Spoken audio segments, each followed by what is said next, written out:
So let us talk about misandry, misogyny, and beyond. Now, nowadays, young people get horrible advice about how they should date each other and how they should have relationships. We have concerns at the moment about rise in misogyny, and not only. So let me read out loud from the first link. It says here, Andrew Tate, the professional fighter turned media personality who earned the ire and admiration of millions with his viral rants about male dominance, female submission, and wealth, is everywhere these days. Well, he is if you report on him constantly. Yes. His ideas have already taken root in the minds of countless young men who see him as a role model of masculinity. Well, it's always nice that CNN are bringing us the good news, actually, isn't it? Before it was taken down, his TikTok account racked up about 11.6 billion views. Social media spaces dedicated to teaching have featured accounts of students as young as middle schoolers parroting his diatribes and harassing female classmates. Rashes of sexual harassment in schools in the UK and Australia have also been blamed on Tate's influence. Well, you can blame Andrew Tate for those things, but I don't think that he's the only reason for them. Obviously, reasons behind teenage violence are really complex. Yes. But I mean, what they're essentially committed to is that teenagers didn't harass each other before Andrew Tate, which they did. He's not the only one either. So-called male supremacist views have surged on TikTok and podcasting platforms, with personalities ranting about the rights of high-value or hyper-masculine men, those that they define as wealthy, confident, influential, sexually dominant, and entitled to subservience from women. So what I want to talk about is not so much where CNN tries to take this. Sorry, it's just, before we go on, this is just such a comical framing of maybe men are entitled to a bit of respect in society as well. Because that's really what this all boils down to. It's like, look, you know, this is a shared society. We have half men, half women. And at the moment, all concern is on women. And it's really hurting men. And actually, maybe men could do with some kind of consideration. It is, and I think you're anticipating my segment. I haven't looked at what you've got, so I have no idea. Okay, so the point I'm trying to make is not about Andrew Tate. I'm not so much in the business of criticizing persons. I don't know the man. I'm just interested in particular trends. And I think that at the moment, there are some extreme trends, not politically extremist. I'm saying just some extreme trends in the form that have the form of ideologies. And I think that it is important to stress them out and show the ideologies that capture the attention of men and also the ideologies that capture the attention of women on this topic. So I want to say that regardless of Tate, there is sometimes such a mentality that many people have that, and it's especially arises, I think, out of sexual frustration and frustration with romantic partners. I think there is a tendency for men to think that all women are evil. Yes. And this mentality proceeds to say that just because all women are evil, they need to be treated in a particular way. They need to know their place and they need to be manipulated into being lured by status. The pickup artist view of the world, which is kind of a mirror image of the radical feminist view of the world, which is all men are evil and you have to manipulate them as well. Yes. And again, you are anticipating a bit my Sorry, I point apologize. Here. So yes, I think that it is important to understand this because this is a form of ideology because it involves a generalization that is, I would say, wrong. Yeah. And also it's counterproductive. So if people want to go out on dates, it's counterproductive to think this way. Maybe it will work, but the problem is that if it works, it will work with the wrong woman. And what do you think you're going to get out of it at the end? You know, it's like, I had to use game and manipulate women to get dates. It's like, aren't you looking to fall in love with someone? You know, you're treating her like she's a project rather than a person that you love. Exactly. And I think that this is where ideology needs to be jettisoned. We need to forget ideology and we need to look at the person. We have be a human being. Exactly. Yes. For me. Yes, and so let us say that this is a form of ideology that is counterproductive for men.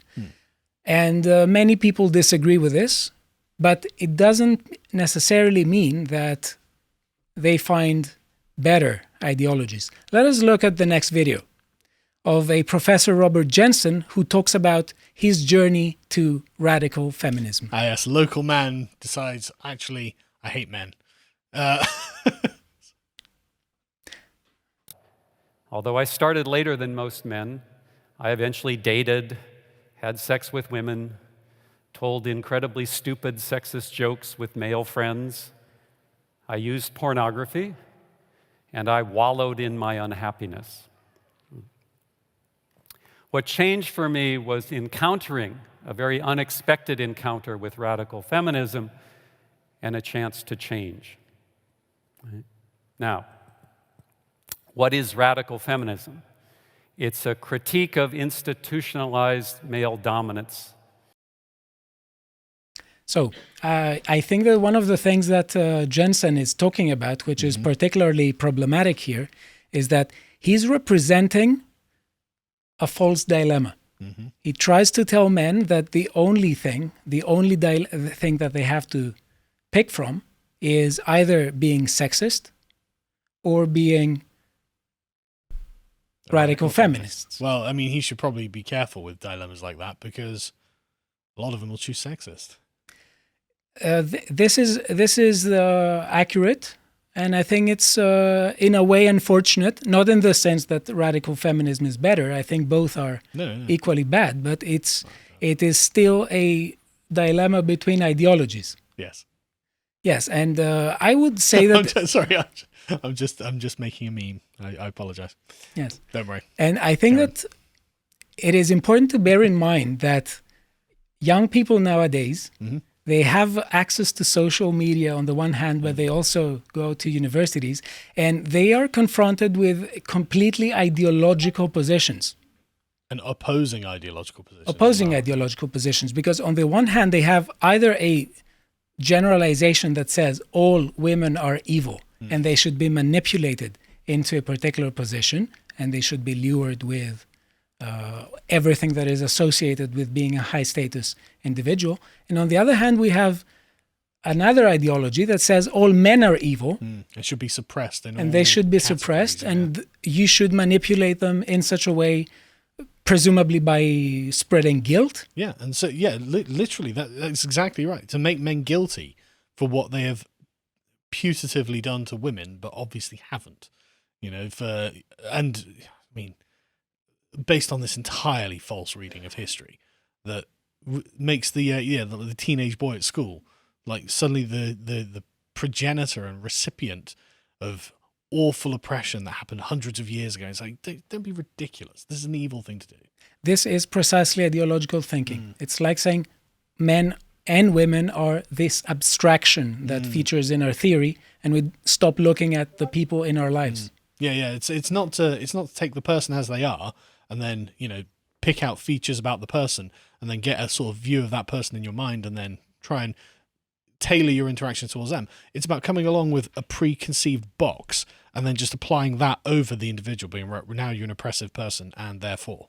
And I think that this is precisely the case in dating for many people, because for online dating, I think that's exactly right. Yes, because people got their requirements in their bios and stuff. Exactly, and they come into the date and they feel as if they have to be representatives of a particular group.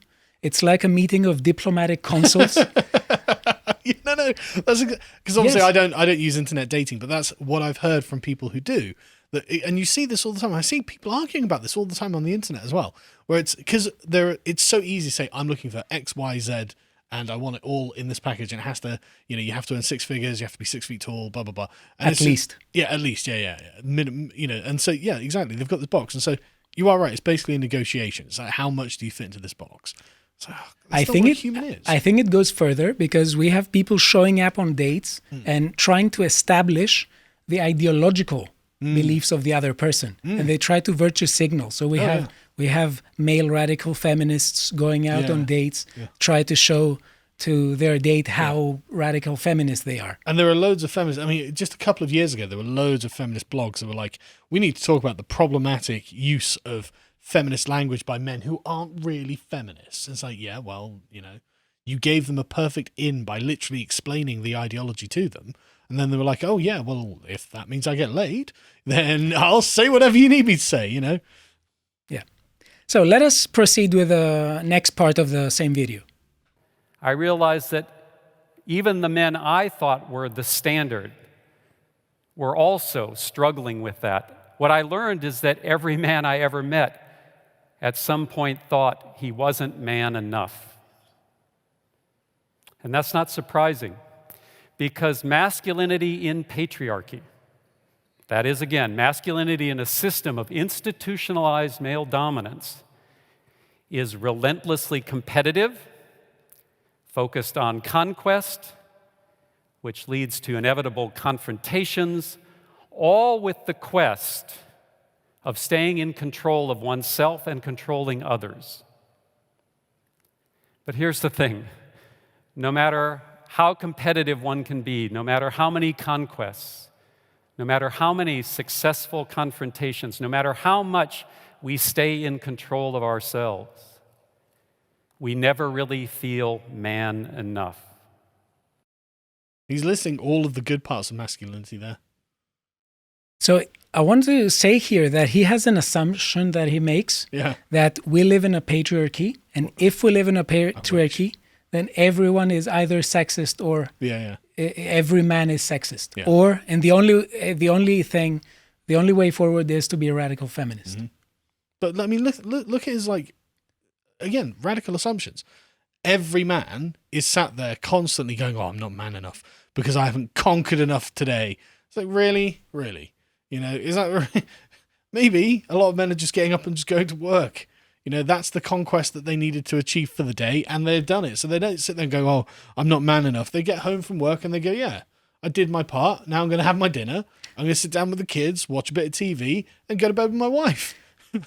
That is a very low-level resolution analysis that they are putting forward. It's not just low level, but it's also really divorced from reality. It is, because it presents men and women as having one value. And also, it's like he's taking the platonic form of masculinity abstracted away from Hercules or something, or Achilles or something like that, being like, right, that's masculinity. It's like, okay, but it's also, comforting your wife when she's sad, or, helping your son learn to ride his bike. There are much more normal, sensible, level-headed and attainable levels of masculinity that actually most men do achieve and are satisfied with. It's a ridiculous standard that he's saying here. It is a ridiculous stand, and I would like to bring it back a bit to what I said before about value, is that this view presupposes that the only value that men have is conquest across the board. I agree. But as you really well noted, this isn't just the only value that we have. There are all sorts of values that we have, and there are all sorts of trade-offs. I like the way you put that. It's not the only value that we have. Well, it has to be. I agree. But the thing is, I think he is hitting on something, and I've been thinking about this a lot. I do think that he is right that the essence of what it is to be a woman is to bear children, and the essence of what it is to be a man is conquest. I think he is right on that. It comes from, obviously, the prehistoric circumstance in which men and women found themselves. But it's very, very simplistic reading. It is. And I think that it's just ideological. Yeah. It's ideological blindness. I've taken this one kernel of truth and blown it up to be the entire thing, ignoring all of the other things that, like I said, there are lots and lots and lots of perfectly satisfied men whose conquest for the day is to go to work and earn the money. Yeah. That's it. That's all you needed to do. You don't have to feel insecure about your masculinity if you went to work and did a good day's work. You can feel perfectly secure, actually, lads, so don't worry about it. And another point I would like to raise is that radical feminism, with its focus on liberating women from the tyranny of reproduction, actually breeds ill will. Not ill will. Actually, it contributes to destroying goodwill and trust between men and women. I think that's the way to put it. Yeah, because it's as if men shouldn't be trusted to provide for a woman when she's pregnant. Mm-hmm. And I think that this kind of ideology spreads mistrust between men and women. And not only that, not only does it put the woman in a particularly insecure position. So, okay, the man I thought I could trust more than anyone else is actually not trustworthy. Well, it also undermines the man's self-confidence and self-worth. It's like, look, if there's one thing that, and we see this reflected perfectly in the data as well. When women get pregnant, men earn more money because they work more hours, they work harder, they go for those promotions, they do what they can to bring in more resources. And so that's the man validating himself. No, this is actually me being the conqueror. This is me winning. This is me getting the things that need to be done. And if you undermine that because the woman's like, okay, I don't trust you to do that now. It's like, well, what use do I have? Like, nature has created me solely for this purpose, and you're saying I'm not worthy of it. Why not? Well, it leads to the destruction of the family because it does. To have a community, we need to trust each other. Of course. Obviously, sometimes things are going to go wrong. Yeah. But as a general policy in life, we have to trust each other. And this is precisely what I don't like about these ideologies, that they're trying to make us not trust each other. Not be able to rely on each other. Exactly. And I think it is time to break with these ideologies and move to redefining masculinity and femininity. I was thinking of this distinction between biological senses of the word and normative senses of the word. And I was thinking of Yondu in Guardians of the Galaxy 2. Have you watched it? I have, but I can't remember anything about He it. talks, I think, at Peter Quill about ego, played by Kurt Russell. And he says, he was your father. He may have been your father, but he was not your daddy. And I think this illustrates perfectly this distinction between biological senses of the term father and normative senses of the term father. And I think we could use that for masculinity. We could say that biologically speaking, men are biological males, women are biological females, and then try to have another concept of masculinity that has ethical requirements built into it, that is a bit more normative. I think that's what being a man is. And I will go hardcore Greek here. Okay. Or hardcore Platonist. That's fine. I think masculinity and femininity is about courage, the courage to do the right thing. I mean, in the normative sense. And just because when we talk about virtuous people, we talk about biological males or biological females, we tend to use this. So I think in that sense, we could talk about masculinity as being courage. I think you can go further than that as well. It's not just because courage, it seems to kind of stop there, right? It's like, okay, it's to have courage. It's like, okay, but to do what? Actually, the courage, as Jordan Peterson might say, to take on a series of obligations, right? The woman's obligations are, of course, to bear and be most closely connected to the rearing of children. But for men, it is to brave hardship, suffering, and danger. Yeah. You know? So it's taking on, it's the courage to engage and take on all of these obligations. I think you used the word obligation. I think, yes, courage is the courage to do the right thing. And there are all sorts of contexts that require us to act. And some of them are specific to biological males, whereas others are specific to biological females. I don't think that this is... it's not controversial. It's totally true. Yeah. Everyone instinctively knows that it's true. And the only people who would object to this are the people found in academia or those people brainwashed by people in academia. Yes, and people who find facts controversial. Yes. So I would like to end on a positive note and show that actually there are people who think that ideology doesn't work. So let us focus on the next video. 2 years ago, I made the decision to step back from the front seat of my business to spend more time with my 3 children. And it's a decision I will never regret. Having lost 2 friends recently, very early in their lives, it really brought home to me the fact that I will never get these years back. That's too important. But of course, women like me are partly responsible for the gender pay gap. And many of us may never go knocking on that glass ceiling because it's simply not a lifestyle that we desire. So she talks about, she is a feminist who understands the value of motherhood. Yeah. And she says that, raising children is a value in her life. Yeah. And But the very crux of a complaint, well, I'm contributing to the gender pay gap. So, like, who cares? You know, that's that's such a niche feminist concern, and it's such an abstract concern as well. You know, it means nothing in the real world. But if we add up all of the money that men earn and all of the money women earn, I'm letting down the team for team women. It's like, look, that means nothing. That's such an irrelevant consideration. It shouldn't even be in your mind. You should be like, do I have enough money to live? Yes, I do, because my husband has got a job or whatever. So I'm going to spend my time with my children because it's good for them and it's good for me. It's probably good for my husband as well. You know, like, it's so weird that she's like, yeah, but the gender pay gap. Oh, shut up. But at least shouldn't we be a bit happy that she? She has a much healthier view than the other person. I'm thrilled that her natural instincts are overriding this. I'm trying rationalism. to look at where the silver lining is. I totally agree, but the fact that this is like, yeah, but I'm gonna have to stay home. I'm so sorry, my feminist sisters, for doing my part against the gender pay gap. You're all just gonna have to do overtime to substitute for me. I'm so sorry. It's not a competition. Women don't have to work as many hours as men. Simple as. I think she understands this. I hope so. Yeah. Okay. So let us continue. Fear is that the broad spectrum, expanding definition of prejudice and harassment is now something that almost any woman can associate with. And we simply can't cry misogyny every time we're called out or held back in some way. I fear for an ideology and a rhetoric that's starting to set women against men, that focuses on what we can't do and haven't got, rather than what we can and have. I mean, yes. I think she has a point here. And it is good to see people who detect this point, that if every time someone comes and says something positive about men, this constitutes misogyny, this is going to be very bad for women. I think she understands this, and at least that's good.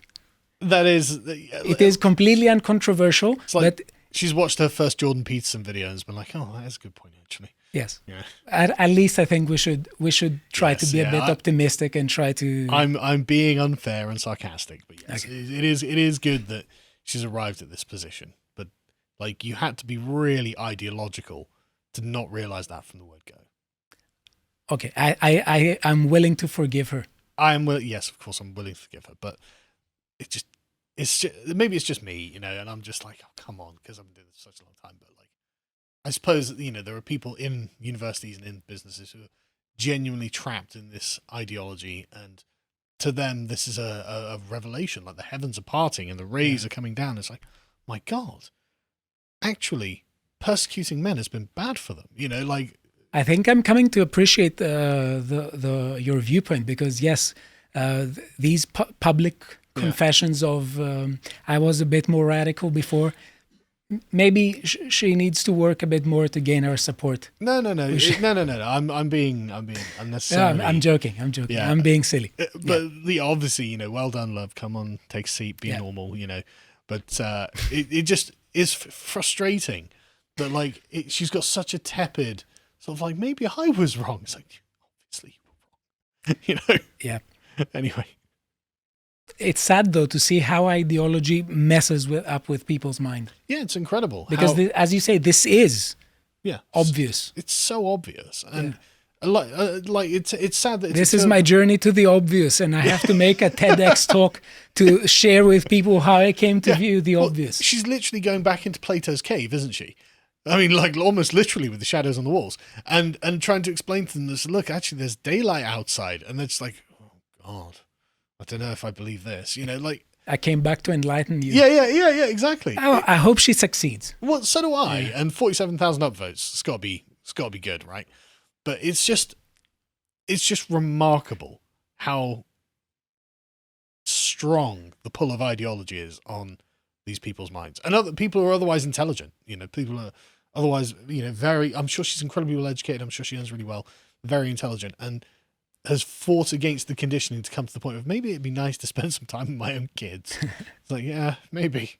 Thanks for watching that segment from the podcast Lotus Eaters. I hope you're having a very jolly time right now. If you enjoyed that and want to find more, you can become a member at our website, Lotus Eaters, for as little as £5 per month, and that will get you access to all of our premium content, including this recent contemplations that Josh and I did, where we were discussing how accurate stereotypes are. And if you'd like to follow me on social media, can you find me at Getter, at Harry Lotus Eater. Thank you and take care.